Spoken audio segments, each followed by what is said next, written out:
Eh, kagaya nung sinabi nung isang tagapagsalita dyan, eh, paglabas ko naman, wala namang pinatay. Magtao palengke, wala naman akong nakitang pinatay. Kasi ako po, ngayon, paglabas ko sa bahay, wala naman ako nakikitang saksakan. Pagpunta ko dito sa palengke, wala naman ako nakikitang snatching. Nagtakin mo paglabas eh. Oh, wala paglabas ko ng bahay, wala naman ako nakikita na papatayan.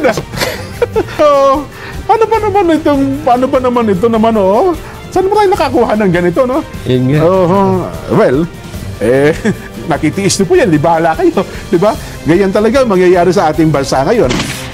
Ito rin po ang tanong siguro ngayon ng ating mga kababayan, no? General Francisco Marbil, sir. Oo. General Marbil, sir, what's happening to our country today, sir? Di ba? Alam mo, Nelson, ang daming sa mga pangyayari ngayon, ang daming mga kumakambyo, ha? Di ba? Yun ba nakabirit ka na ng hustong-gusto, no? Oo. May bago bang kumambyo? Nakakinta ka na eh, tapos siyempre bigla mong, kumakalampag. Parang mukhang biglang nagbabago ng ano. Oo.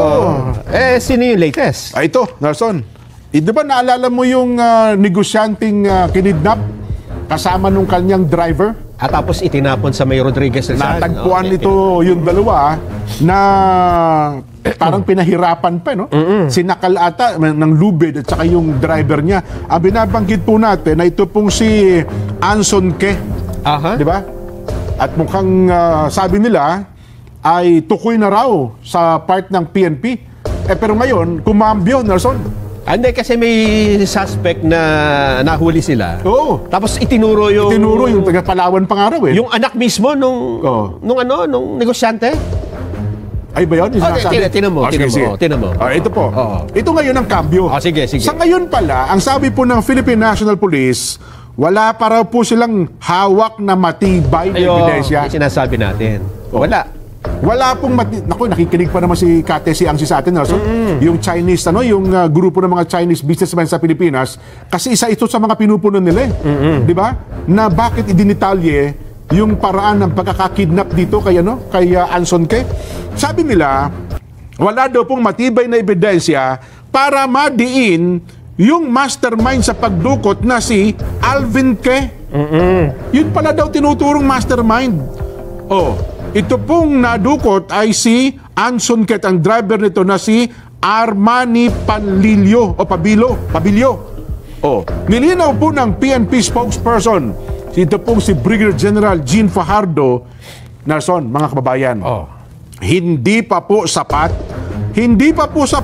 ang pagtuturo ng isa sa mga pangunahing suspect na si David Tan Yao sa Batang Ke bilang siya pong mastermind sa krimen.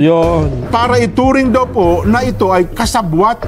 May kasabwat na. So kasi unang tinuturo nga siya po ang nag-isip ito, mastermind lahat eh. Tapos hindi naman Binabanggit pa po ni General Fajardo, mga kababayan. I-analyze niyo po itong bagay na ito, ha? Personal daw po isinuko ni Alvin Ke ang kanyang cellular phone sa mga otoridad pagkatapos na ito itinuro nito pong si Liao. Ang cellphone ni Alvin Ke ay sinailalim daw po sa forensic at scientific processing upang kumalap ng mga ebidensya na susuporta sa nagturo sa kanya na ito nga pong si Liao.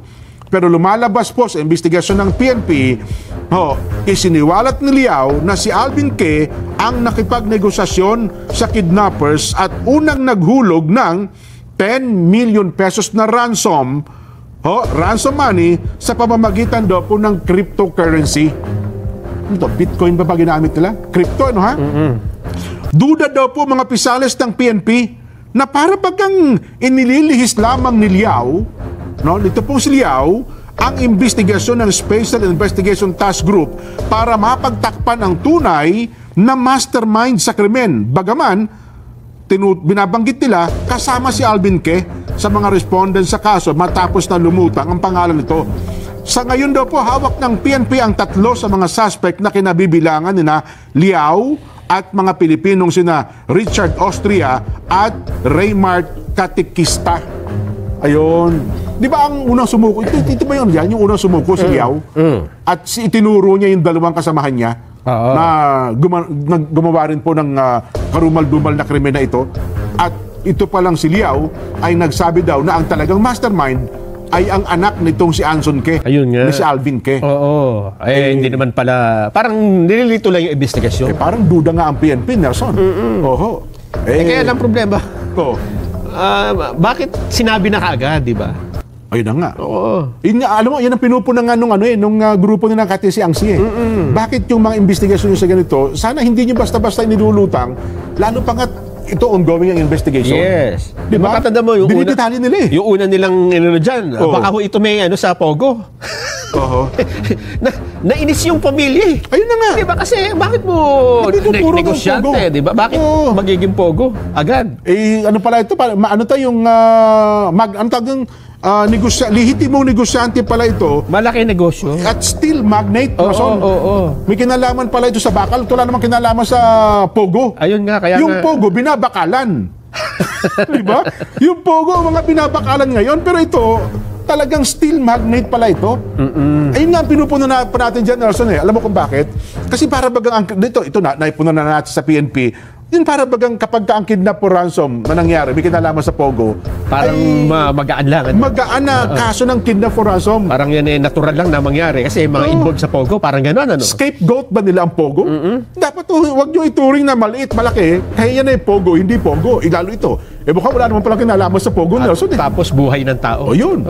Di ba? Yun ang pinagngingit-ngit nung grupo ng mga Pilipino-Chinese sa ating bansa. At mismo nung pamilya ng biktima. Ayun nga, nag-react din yung pamilya ng biktima. Kasi parang buong pamilya, Oo. sasabihin mo, parang ang aming kabuhayan, Oo. galing sa sugal na yan, Oo. Pogo, di ba?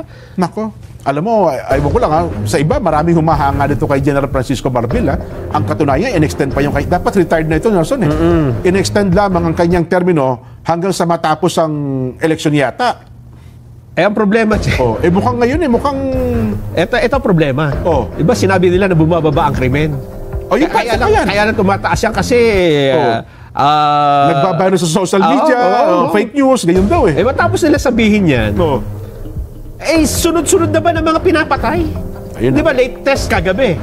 Di ba yung journalist? Ayun, si veteran Tata, veteran journalist ng Aklan. Presidente pa ng Publishers Association of the Presidente Philippines. ba ng PAP yan? Dati, mahabang Papi. panahon. Oo. Siya din yata yung publisher ng graphic, Philippine Graphics. 81 ba? 89 years old. Katanda na pa rin. Matanda papakin na. mo. Oo, tapos yung isang kandidato, Yun, in broad daylight, binaril din sa... Sa Maynila Di pa ba? yun. Yung Bakit nagkaganon? ang Bombero party list. Bakit nagkaganon? Wala na bang takot ang mga tao? Ayun na nga. Yung mga kriminal na yan? Sabi nga natin, Nelson, ngayon pa naman nangyayari, election gun ban ngayon, ha? Oo. Di ba? Bakit yung mga lihitimo na may lisensya ang baril hindi nakapagdadala? Pero yung mga pumapatay, Parang baliwala. parang okay lang sa kanila magdala ng baril at nagagawa yung kanilang, naisasakatuparan yung kanilang masamang plano na pagpatay. Oo. General Marbil, sir, Parang hinahamon po kayo eh. what's happening to our country today, sir? Mr. General. Sino ba nagsabi niya kay General Karingal? Di ba merong isang what's happening to our country ngayon? Today, Mr. General. Ay, nako. Ito rin po ang tanong siguro ngayon ng ating mga kababayan, no? General Francisco Marbil, sir. Kasi sino nga ba yun? Si General Alba. Nagpaliwanag pa noong nakaraang linggo eh. Oo. Kayo naman anya na nagpapalaki lang ng krimen eh. Sabi niya, statistics speaks, Oo. data speaks. Diba?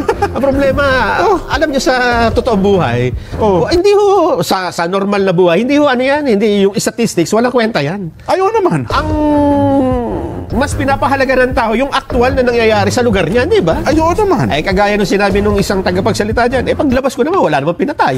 Magtako palengke, wala naman ako nakitang pinatay. Saan ka naman Oo nga, di ba? Hindi ba? Papa, ako hindi ko maubos ba? Ako wala akong mataas na pinag-aralan, Nelson, pero hindi ko maubos maisip na naisip niya yung ganung katwiran. No? Na yun nung kanyang... Sa kagustuhan lang na ipagtanggol yung punto niya, no? Oo. Di ba? Oo. Kasi lumalala nga raw ang krimen. May matakit mo paglabas wala paglabas ko ng bahay, wala naman nakakita na papatayan. Kasi kung may nagpapatayan dyan, paglabas mo may nagpapatayan. Oo. Tapos pumuntaan niya ako ng palengke. Ano pa naman ito naman, Saan mo tayo nakakuha ng ganito, no? Yun nga. Well, nakitiis niyo po yan, di bahala kayo, di ba? Ganyan talaga mangyayari sa ating bansa ngayon. Di ko po alam kung paano pa tayo kakambyo dito ngayon, Nelson. Kasi kung ang gusto talaga natin, bagamat sabi nga natin, hindi man naman tama yung dokumentong inilabas, fake documents, Nelson, ha? Pero ako naniniwala sa pangunguna siguro nung bagong PCO natin, si Secretary J Oo. ng PCO. Kasi yan ang trabaho nila eh. Di ba? Pabanguhin at pataasin ulit ang trust at trust at saka approval rating ng Pangulo. Yes. Kasi kung yan po'y bumababa ng bumababa, ay hindi effective ang communications department mo, di ba? Hindi nakapagpaparating ng mga tamang impormasyon.